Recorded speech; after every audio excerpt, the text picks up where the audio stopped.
Definitely. I wish there was a step-by-step guide. How to live your life. 10 simple steps to get it together. What was the question again? I'm sorry.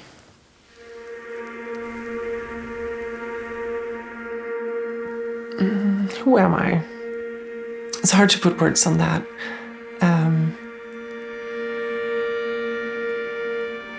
During my life, I have had a little voice in my head that has been telling me to repress a big part of me and become someone that I was not.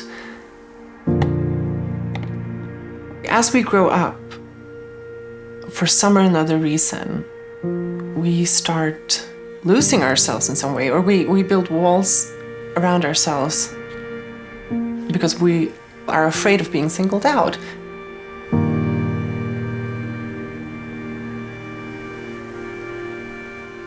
Changing yourself to fit in only enhances that critical voice.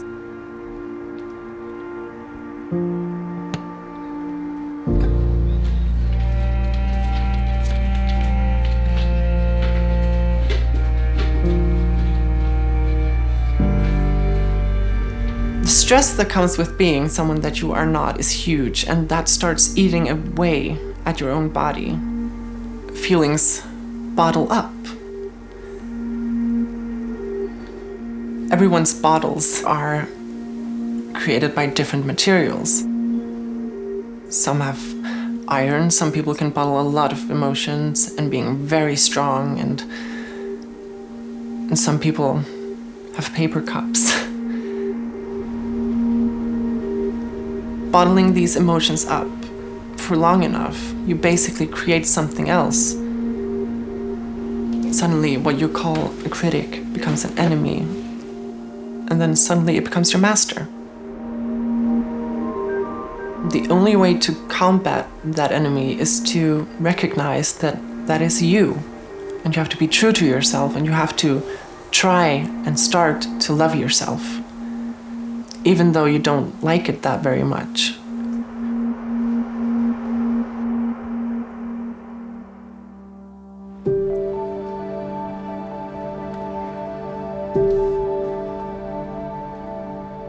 Somewhere along the line when I grew up, a sparkle in my eyes disappeared. My father said it's as if I was entombed.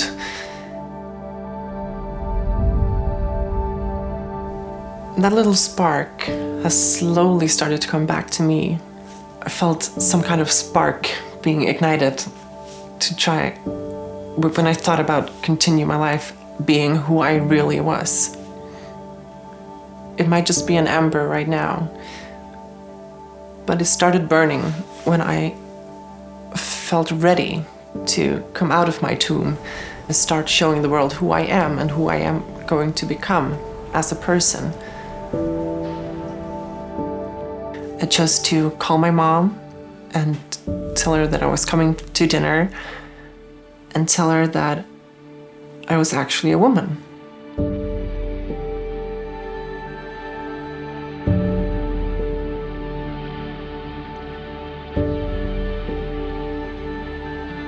I had these thoughts in my head that maybe I would be rejected, maybe my family would not really want to know about me.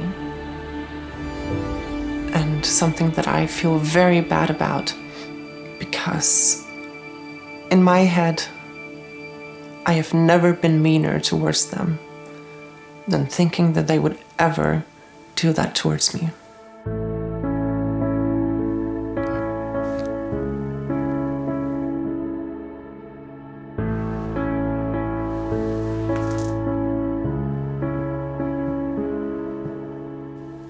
My biggest lesson in life would probably be that the people who love you unconditionally, even though there may be some tumultuous relationships in there, they will always be there for you. That's the thing about receding into your own shell. You don't really realize that you're pushing them away until you get them back. like they've always been there. You haven't. I wasn't. And now I'm trying to get back.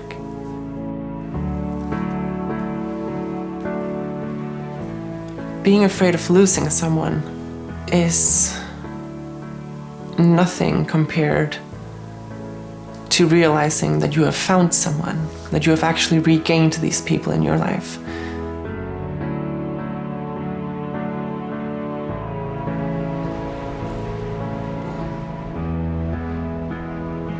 My parents and my brother and my grandparents are the rocks that I get to cling to when the tide comes in. And honestly, I could probably have the entire world against me. As long as I have them and my friends and the people that I have close, I could probably take on anything.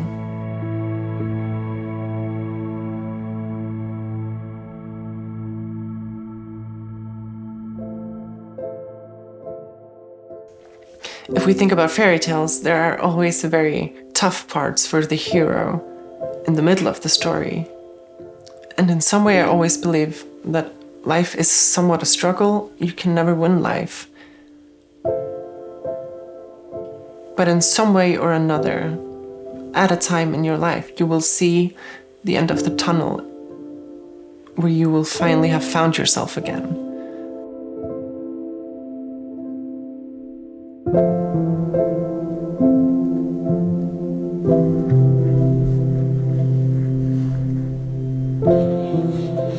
My fairy tale hasn't ended yet.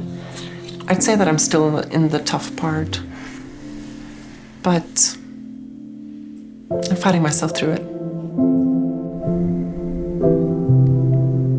You could say that I'm waiting for the knight in shining armor, but I would probably steal his sword, battle the dragon myself. That's more awesome.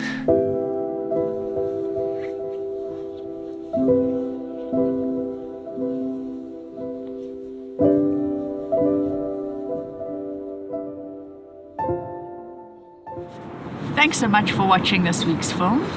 For the last 2 years, we shared a new story every week. And we'd love for you to be part of this journey so that we can continue to tell these stories into the future. And you can do that really easily by signing up to our Patreon page. We've written the link in the write-up down below this film. Thank you for your support.